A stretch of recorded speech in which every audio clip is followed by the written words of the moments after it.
तो करेंटली अभी तो बस लोकी की हाइप चल रही है जिस तरीके से एपिसोड 4 ख़त्म हुआ है। लेकिन दोस्तों अभी हम लोग बात करें थॉर 5 की, तो इससे रिलेटेड काफ़ी बड़ी अपडेट आई है। सबसे पहले तो यहाँ पे ये कहा जा रहा था कि जो अपने क्रिस हेम्सवर्थ है वो थॉर के रोल से बोर हो चुके हैं, क्योंकि यहाँ पे उनको एक ही जैसा एक तरीके से रोल मिल रहा है, यानी कि एक्शन के साथ कॉमिकल एलिमेंट ज़्यादा जोड़ रहा है, जिसकी वजह से उनको वो बात थॉर में नहीं लग रही है जो कि पहले लगती थी। अब यहाँ पे यानी कि सिंपल सा पॉइंट ये है कि थॉर का जो रोल है वो ज़्यादा सीरियस होना चाहिए, और यही एक इम्पॉर्टेंट मेन एलिमेंट है जो कि ऑडियंस आगे की मूवीज़ में देखना चाहती है। अगर ये एलिमेंट मौजूद है तब तो बहुत बढ़िया है, नहीं तो ऑडियंस थॉर को उतना पसंद नहीं करेगी। हालांकि थॉर का कैरेक्टर अच्छा है, लेकिन जिस तरीके से उसको मूवी में पोर्ट्रे किया जा रहा है उससे ऑडियंस को प्रॉब्लम हो सकती है। अब जैसे कि हम लोग बात करें यहाँ पे थॉर रैग्नारॉक की, तो टाइका वाइटिटी यहाँ पे काफ़ी अच्छी तरीके से मूवी डायरेक्ट किए थे, और उनको लगा कि ऑडियंस का टेस्ट वो समझ गए हैं, और उस हिसाब से यहाँ पे आगे भी थॉर 4 को वैसे ही बनाएंगे। यानी कि थॉर का इवोल्यूशन तो हम लोग को देखने को मिल रहा है, लेकिन थॉर की पावर्स भी बढ़ रही है, लेकिन क्या थॉर उतना सीरियस लग रहा है? वो तो नहीं हो पा रहा है, जिसकी वजह से दोस्तों यहाँ पे अब तक की सबसे बड़ी खबर आई है कि मार्वल स्टूडियोज ने कह दिया है कि टाइका वाइटिटी थॉर 5 को डायरेक्ट नहीं करेंगे। यानी एक चीज़ तो क्लियर है भाई, यहाँ पे दोबारा से वो गलती होने की गुंजाइश नहीं है जो कि होने वाली थी, जिसकी वजह से ऑडियंस में काफ़ी राहत है।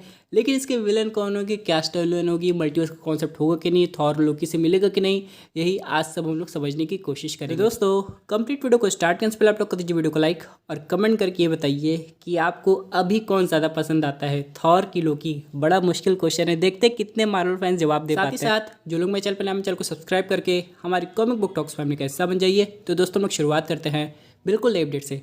अब सबसे पहले हम लोग यहाँ पे ये समझ लेते हैं, रैग्नारॉक अच्छा होना उस कॉमेडी एलिमेंट की वजह से ये ज़रूर नहीं वही एलिमेंट थॉर 4 में होना चाहिए। यहाँ पे थॉर 5 की बात करें तो प्लॉट तो आप लोग को घूम फिर के समझ में आ गया होगा कि आगे क्या होने वाला है।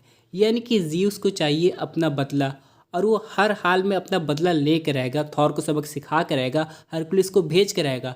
लेकिन आप लोग को पता है थॉर 4 में एक ऑल्टरनेट एंडिंग ऐसी भी थी जहाँ पे ज़्यूस थॉर के पास खुद आए थे एक फादर के रूप में, और उससे अपना जो वो था वेपन यानी कि लाइटनिंग बोल्ट वो दे दिए थे, और थॉर को ट्रेनिंग भी दिए थे उसे लाइटनिंग बोल्ट को कैसे यूज़ किया जाए। लेकिन ये एंडिंग मूवी को किसी और डायरेक्शन में मोड़ देती, और यहाँ पे जो थॉर 5 में विलन है वो ज़्यूस को ना दिखाते। हालांकि वो विलन होगा भी नहीं, वो एक स्टार्टिंग पॉइंट होगा, बाद में जाके सब कुछ सॉर्ट हो जाएगा।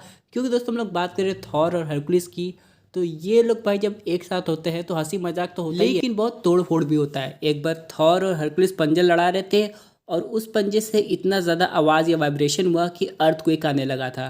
तो भाई समझ सकते हैं इसे कितने बड़े लेवल पे मार्वल स्टूडियोज चाहे तो दिखा सकता है। लेकिन घूम फिर के उसी बात पे आना चाहूँगा, हरकुलिस विलन नहीं है, ना ही ज़्यूस। यहाँ पे थॉर 5 में कोई और ही विलन होगा।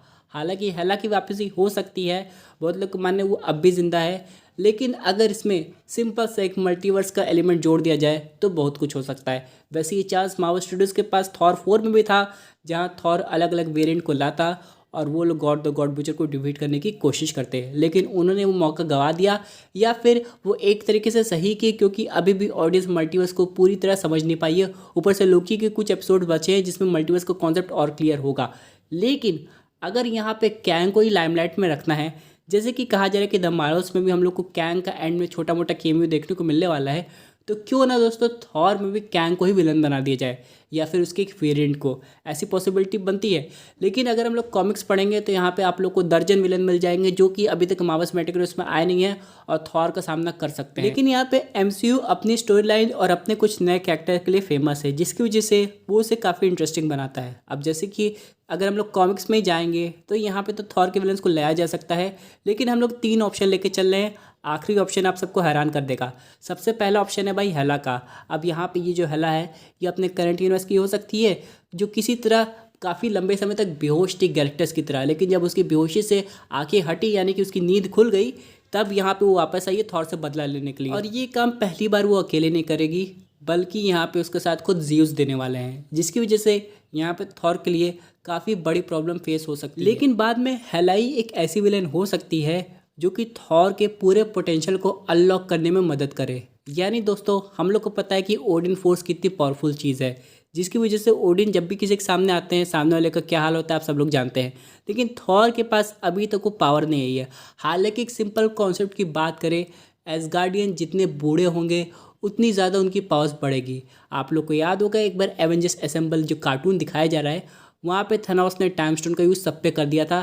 कैप्टन अमेरिका एकदम पतले हो गए थे, बूढ़े हो गए थे, ओल्ड हो गए थे, सब लोग मिट्टी में मिल गए थे टाइम की वजह से। लेकिन थॉर जितना ज़्यादा बूढ़ा हुआ था वो उतना ज़्यादा ताकतवर हो गया था और थनोस को दे मारा था, जिसकी वजह से थनोस ने एवेंजर्स से पहले क्लियर कर दिया था कि तुम लोग बहुत लकी हो कि थॉर तुम्हारी टीम में, क्योंकि जो एसगार्डियन की ताकत है उस समय के साथ बढ़ती रहती है। इसलिए अगर ओडिन अब भी जिंदा होते तो थॉर से कई गुना ताकतवर होते। सिमिलरली दोस्तों अगर हम लोग बात करें थॉर की, तो उसके अंदर भी थॉर फोर्स या ओडिन फोर्स जो भी कहना चाहे उसका नाम, वो हो सकती है, लेकिन अभी तक वो अनलॉक नहीं हुई है, जिसकी वजह से दोस्तों हेला थॉर के लिए एक बहुत अच्छा चैलेंज हो सकती है उस फोर्स को अनलॉक करने के लिए, जो कि आगे जाके थॉर के ही काम आएगी एवेंजर्स 5 मूवी में। और क्या पता दोस्तों यहाँ पे हेला गेम खेल रही हो और वो सुधर गई हो, लेकिन थॉर को बार बार चैलेंज इसलिए कर रही हो ताकि थॉर और ज़्यादा ताकतवर बने, क्योंकि वो भी समझ गई कि थॉर से बड़ा मैटर आने वाला है जो कि है मल्टीवर्सल वॉर। अब यहाँ पे हेला का नेचर सुधरेगा कि नहीं ये तो बस एक फ़ैन थ्योरी है, लेकिन बात करें दूसरे विलन की तो वो खुद है कैंग द कॉन्करर। हालांकि दोस्तों कैंग के लाखों वेरिएंट्स हैं और लाखों वेरिएंट्स के अलग अलग मोटिव है, अलग अलग दुश्मन है। किसी कैंग के दुश्मन लोकी है, किसी का टोनी स्टार्क है, किसी का एंटमैन है, लेकिन एक कैंग ऐसा हो सकता है जिसका दुश्मन खुद थॉर है और गलती से मल्टीवर्स के ग्लिच की वजह से वो उस यूनिवर्स से वापस अपने यूनिवर्स में आ गया है जिस यूनिवर्स में वो ऑलरेडी थॉर को ख़त्म कर चुका था, जिसकी वजह से दोस्तों वो वापस से थॉर को ख़त्म करने के लिए आगे बढ़ता है। लेकिन ये वाला वो थॉर नहीं कि जो लिवर लिवर करेगा, ये कैंग को ख़त्म खुद कर देगा। दोस्तों हो सकता है उस यूनिवर्स का थॉर थोड़ा सा वीक हो जिसे कैंग ने आसानी से हरा दिया है और मल्टीवर्स के कॉन्सेप्ट की वजह से वो यहाँ पे टेलीपोर्ट हो गए, यानी कि अपने करंट यूनिवर्स में, और वो थॉर से दुश्मनी कर बैठा है। और जाहिर सी बात है जो भी दुश्मनी करने आएगा ज़्यूस उसे अपने दरबार में बुला के स्वागत तो ज़रूर करेगा, उसे भी भेजेगा थॉर को ख़त्म करने के लिए। लेकिन यहाँ पे कहानी में ट्विस्ट अलग ये आ सकता है कि इस बार कैंग से लड़ने के लिए थॉर के साथ उसकी डॉटर भेजेगी जिसके पास इटर्निटी की ताकत भी है, और प्लस हरकुलिस भी थॉर के साथ हो जाएगा, यानी कि इनकी अलग टीम बना के कैंग द कॉन्कर को डिफीट करने की तैयारी होगी, जो कि देखने में बहुत मज़ा आएगा। और यहाँ से दोस्तों हम लोग को और भी आगे जाके सीक्रेट वॉर्स की हाइप देखने को मिल सकती है। लेकिन एक अगले विलेन का नाम लूँ तो सुनने में थोड़ा अजीब लगेगा, लेकिन एमसीयू है तो कुछ भी पॉसिबल है। वो खुद है थॉर का एक ईवल वेरिएंट। और दोस्तों ये कोई ऐसी हैरानी की बात नहीं है, आप लोग ने doctor strange multiverse of madness में इसका एग्जांपल देख लिया है, लेकिन हम लोग को एक परफेक्ट ईवल थॉर चाहिए जो कि खुद थॉर से आके पंगा ले, तब ये देखने में काफ़ी मज़ा आएगा कि थॉर वर्सेस थॉर में कितनी ताकत होती है। प्लस दोस्तों इस ईवल थॉर के पास एक खुद का म्योलनर है जिसे उठाने के लिए ही अनवर्दी होना पड़ेगा, यानी कि कोई वर्दी आदमी उसे उठा ही नहीं सकता है। काफ़ी वियर्ड सा कॉन्सेप्ट है, लेकिन सुनने में काफ़ी अच्छा लग रहा है। और अगर ये सब हो गया तो भाई ये मूवी तो कमाल कर देगी। लेकिन भाई थॉर के कैरेक्टर के साथ जस्टिस होना चाहिए, क्योंकि थॉर की जरूरत काफ़ी आगे तक होने वाली है, चाहे बात करें कैंग डायनेस्टी या फिर सीक्रेट वॉर की। तो देखते हैं कि अब आगे क्या दिखाया जाता है।